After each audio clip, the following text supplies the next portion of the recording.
decía, qué suerte que hoy viene Dani Steingart. Dije, hoy es un día perfecto, porque es esos días donde a vos que te gustan las estadísticas mal hechas, Gracias. porque los de deportes las hacen mal. Gracias. Hay una discusión feroz a partir del número de los economistas. Twitter arde, el nivel de debate ayer entre economistas, funcionarios, el nivel de mandrilaje que empezó a tirar Milei, que me niego a tratar de que eso sea ¿Estás simpático. dentro de los mandriles vos, sí? ¿O no? Sí, pero me niego a que eso, hay algo de eso, sí.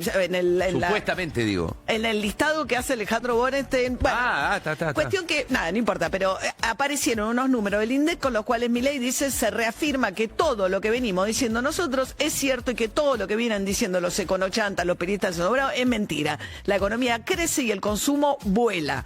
Métanse sus opiniones contrarias, ya saben dónde, es un poquito el tono de Twitter. Y después hay economistas que dicen, che, hay que hacer doble clic ahí, veamos qué pasa, tratemos de entender este número. Y yo dije, qué suerte que hoy viene Dani Steingart para todo esto. Buen día, María. Ahora que está a la altura, ¿o no? Agarré un pedestal y lo subí, ¿o no? Bueno, a ver, vamos a contar un poquito. Ayer, ¿qué pasó? El INDEC sacó lo que llama el informe de avance del nivel de actividad, que es eso, los datos del PBI. Los datos del PBI se pueden descomponer de varias formas. Una es según la demanda, ¿sí? Lo que se produce en Argentina es demandado, ¿sí? Por distintos actores, o mejor dicho, distintos usos de esa demanda. Uno de esos usos es el consumo, por supuesto.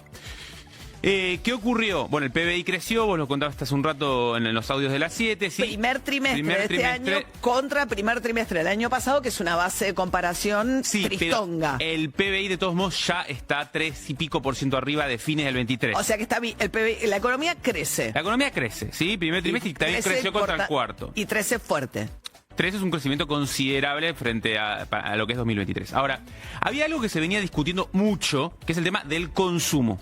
Cuando vos mirás el consumo, que es quizás el principal componente del PBI, no, quizás no, es el principal componente del PBI, es más del 60% del PBI el consumo.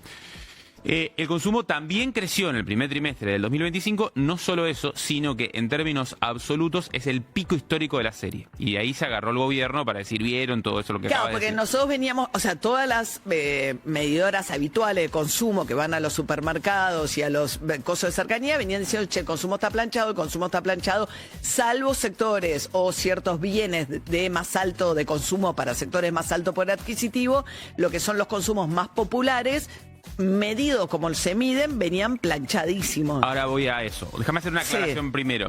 El consumo, en realidad, vos lo podés ver de dos maneras. En términos absolutos, que sin tener en cuenta el crecimiento demográfico o teniendo en cuenta que la población argentina ha crecido en las últimas décadas. Entonces, cuando vos mirás el consumo por habitante, el consumo per cápita, el pico fue 2013, no es ahora, ¿sí? Igual no quedó muy abajo de 2013, quedó 1 y pico % abajo de 2013, el per cápita.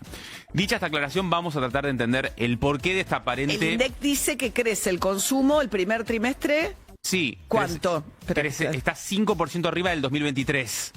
Okay. 5% arriba del 2023, ¿sí? Ahora, ¿qué pasa? ¿Qué es esto? ¿Cómo mide el INDEC el consumo? Lo que llama el consumo privado. Es todo lo que consumimos, bienes y servicios. ¿Cuál es la diferencia contra el consumo masivo? El consumo masivo es un pedacito, digo hito, de eso, porque hay muchísimas cosas que consumimos que no se consideran consumo masivo. Para nos demos idea, yo ayer justo subí un gráfico a Twitter que trataba de descomponer eso que el INDEC llama consumo privado. 55% de ese consumo privado son bienes, 45% son servicios. ¿Qué entran los bienes? Alimentos y bebidas, ropa, electrónica, electrodomésticos, autos, libros, muebles, medicamentos, productos de limpieza, etcétera. Entonces, dentro de ese 55% hay productos de primera necesidad y productos que no son de primera necesidad. Y después tenés un 45% del consumo que son servicios. ¿Qué entran servicios? Entra colectivo, luz, gas. Colectivo, luz, gas, ir a la peluquería, eso es consumo. Tener internet es consumo. Todo lo que es ir a comer afuera, turismo, tanto al exterior como local. O sea, el turismo está dentro del consumo. O sea, el hecho que suba la cantidad de argentinos que sale al exterior empuja los números de consumo. Es consumo. Después lo vamos a ver en un ratito, vamos a ver que también casi todo ese consumo se está abasteciendo con importaciones, ¿sí? Y eso por eso la actividad, por ejemplo, industrial, no a pesar de que hay una suba de la demanda interna, la actividad industrial ni la vio, está hecho abajo del 2023. Todo está siendo abastecido con importaciones. Ahora, vamos a tratar de entender esta aparente paradoja de por qué el consumo masivo está Claramente abajo del 2023, supermercados, por ponerte un ejemplo. Pero el consumo general sube. Bueno, la primera hipótesis que todo el mundo dice es hay un consumo dual, ¿sí? Que es hay desigualdad. Crecen sobre todo los consumos de bienes durables, motos, autos o turismo al exterior. Los que pueden ahorrar, los que en dólares ganan más y relativamente más y por lo tanto pueden acceder más fácil se le abarataron esos consumos. Claro. Y la lectura predominante es cae el consumo de alimentos, lo cual se refleja en super. Vamos a hacer un doble clic porque ahí hay dos problemas en esa interpretación o que requieren una lectura adicional. Vos mirás los datos de distribución del ingreso del INDEC, no hay una gran diferencia de la evolución de los ingresos entre los más pobres y los más ricos en la era Milei. De hecho, Milei vuelve a poner el impuesto a las ganancias, que perjudica sobre todo el 10% más rico. ¿Sí?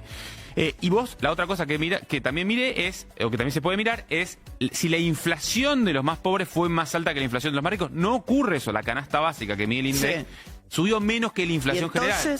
Entonces, ahí hay una aparente paradoja. La primera lectura que yo hago, que la pensé ayer a la noche y la empecé a discutir con varios, me dijeron, puede ser. Están todos discutiendo los economistas. Están todos los economistas perplejos, discutiendo, viendo qué onda. Una interpretación que se me ocurre es, ¿qué pasa? Se revaloraron muchísimo los activos argentinos, acciones, bonos. ¿Quiénes tienen activos argentinos? Eso sí, los más ricos, el 10, 20% más rico de la población accede a esos instrumentos, ¿sí? Se duplicaron en dólares. Entonces, ahí vos podés tener que parte de ese consumo de autos, del exterior, pueda estar siendo financiado con esa revaluación de activos. Las acciones se duplicaron en dólares, bueno, parte de eso, ahora parte de esa ganancia patrimonial la puedo destinar a viajar afuera. Puede ser una lectura.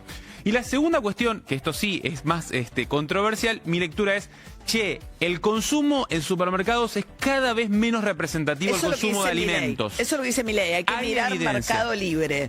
Yo te diría no solo Mercado Libre, te voy a decir otras cosas. Mira, vos mirás, los datos que yo me guío son los de empleo en el sector de comercio de alimentos, que es lo mejor que puedo montar para ver esto que estoy diciendo.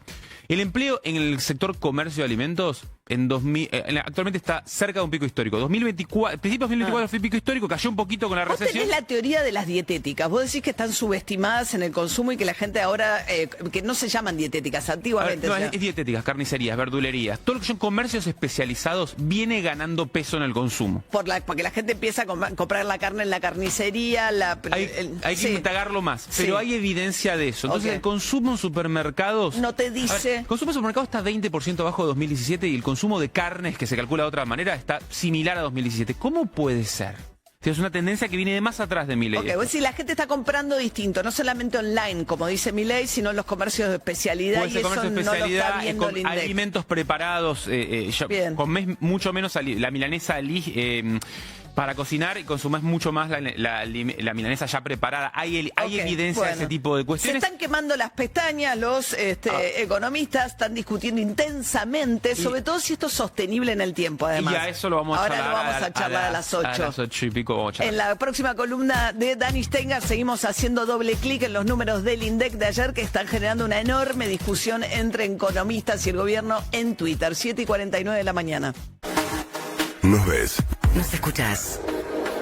Cuando, cómo y donde quieras. Vamos a entrar en un debate que a mí me apasiona y que ayer además hizo estallar las redes sociales en el mundillo de los economistas, el gobierno y demás. ¿Qué pasó? Hasta ahora el gobierno venía diciendo... los que dicen que el consumo masivo no se recupera, están mirando solamente la compra en supermercados, no entienden nada, decía Milei, la gente ahora compra por Mercado Libre, el consumo viene fenómeno. Y los supermercados, los que miden en supermercados, decían, el consumo sigue planchado, el consumo sigue planchado. Algunos decían, no, lo que está pasando es que con la quita de subsidios, en los ingresos familiares está pesando más el pago de las facturas de luz, gas, teléfono y demás, ¿no?, que tiene una inflación más rápida que la inflación promedio, entonces el ingreso disponible, que por ejemplo mide Hernán Lacunza, es menor. Entonces, con un ingreso disponible menor, por eso el consumo no repunta. Bueno, salieron las cifras del INDEC y hablan de un consumo récord en este primer trimestre. Entonces, se redobló la discusión respecto de qué quiere decir ese consumo, cómo mide el INDEC el consumo y qué está pasando realmente con los ingresos, ¿no? Bueno, habíamos contado, ¿no?, hace un rato, el consumo total, sí, lo que mide el INDEC es el consumo total, va mucho más allá del consumo masivo. Para que te des una idea, el consumo supermercado yo estimé que es solo el 5% del consumo total. Que mide el INDEC. O sea, el consumo total que mide el INDEC claro, el supermercado, lo que consumimos de alimentos en supermercado es solo el 5% de ese consumo total. Por eso es que está bien, es un indicador que hay que seguir, pero está muy lejos de ser el consumo del conjunto de cosas que consumimos, que compramos. El consumo que mide el INDEC incluye también viajes al exterior. Incluye viajes al exterior, incluye cuando vos pagás Netflix, cuando vos pagás internet, un viaje en transporte, el auto, la nafta, ropa, todos los alimentos que no compras en el supermercado, incluye cuando vas a hacer un corte de pelo, incluye cuando haces una fiesta. Bueno, pero si eso sube, quiere decir que el ingreso disponible de gran parte de la población mejoró. El poder adquisitivo de la población en los últimos meses claramente mejoró, razón por la cual bajó la pobreza. Hay una cuestión adicional, el consumo también se puede ver a otros factores, por ejemplo, el crédito. Si vos por ahí tu ingreso no se mueve, pero si hay más facilidad de crédito en cuotas, eso también puede mover el consumo. Sin ir más lejos, en Estados Unidos, la última parte del siglo XX, vos lo que tuviste es los salarios reales estuvieron estancados, el consumo crecía por el auge del crédito. ¿Sí? Entonces vos estás teniendo un auge del crédito ahora, producto de la baja de la inflación. Pero hay algo que me interesa remarcar, que es cómo puede ser que esté creciendo el consumo y que la industria, sí, que es la que fabrica buena parte de ese consumo, porque fabrica los bienes, o sea, el consumo es bienes y servicios, pero dentro de los bienes los fabrica ¿quién? La industria. Y la industria argentina está 9% por debajo del 2023. ¿Cómo puede ser? Consumo 5% arriba de 2023, industria 9% abajo. Bueno, la aplicación tiene una sola palabra, importaciones. ¿Sí?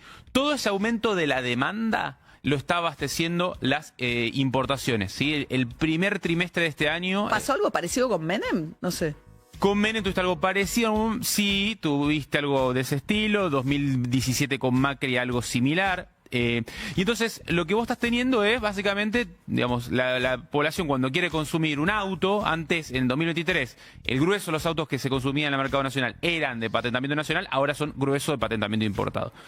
Y algo similar se empieza a observar con la ropa, algo similar se empieza a observar con las heladeras, algo similar se empieza a ver con el grueso de los productos que consumimos. De hecho, hay un dato que recién estaba viendo que me llamó la atención. Las importaciones en su conjunto en Argentina en el primer trimestre de 2025 son récord histórico también.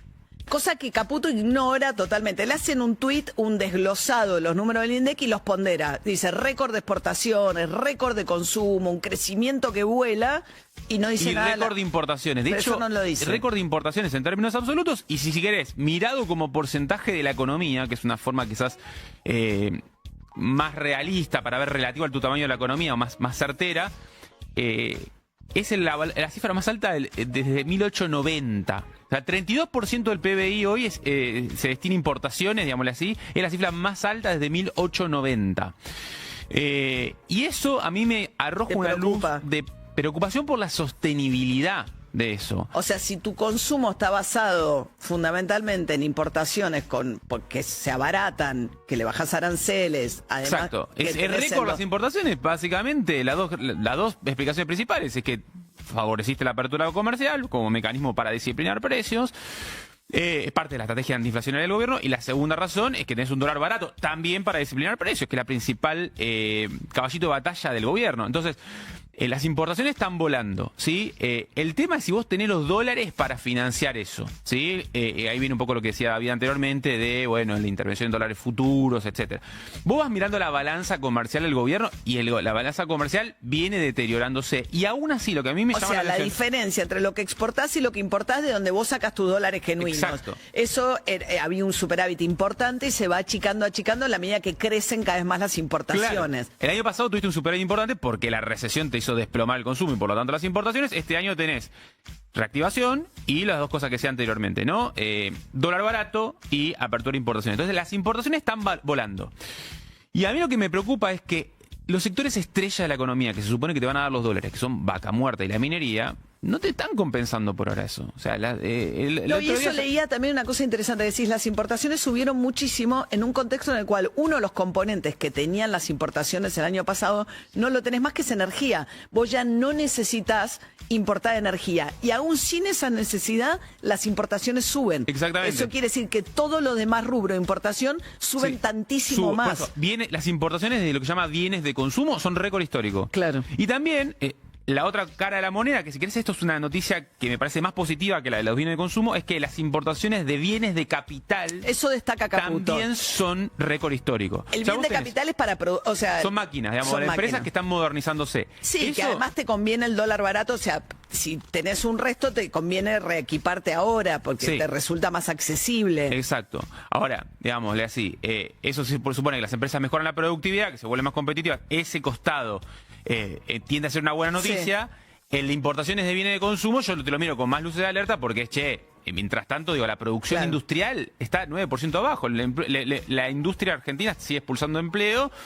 Y a pesar de la fuerte reactivación del consumo, digamos, buena parte del tejido productivo argentino no la está viendo. Bien, esta es Dani Stengart, el análisis de Dani, que es un análisis, todo es más, todo tiene más claros oscuros, más grises. O sea, ayer Javier Milei dijo, pidan perdón o son unos mentirosos ensobrados, empautados los periodistas que estuvieron diciendo que el consumo caía. Porque si o mienten o están ensobrados. Y bueno, qué sé yo, todo es un poco más, nada es tan blanco, tan negro. Lo que te diría es una época poco amigable para los análisis hipersimplistas, ¿no? Yo también a veces veo también por ahí gente muy opositora que dice, no, bueno, el consumo está muerto, no mueve nada. Mira, para. No, el consumo está reactivando, pero tenemos que hacer muchos doble clics. Claro, la segunda pregunta es si es sostenible o no. Claro. Sí, y además la idea de que tampoco, eso ocurrió, si tenés un número, miralo, observalo, porque contradiga tus ideas previas. Primero no quiere decir que convalide todo lo que estás haciendo y que signifique que todo lo que estás haciendo es una maravilla. Y en segundo lugar, bueno, míralo, o sea, abrilo, un debate, una charla, una conversación un poco más profunda respecto a lo que pasa en la economía.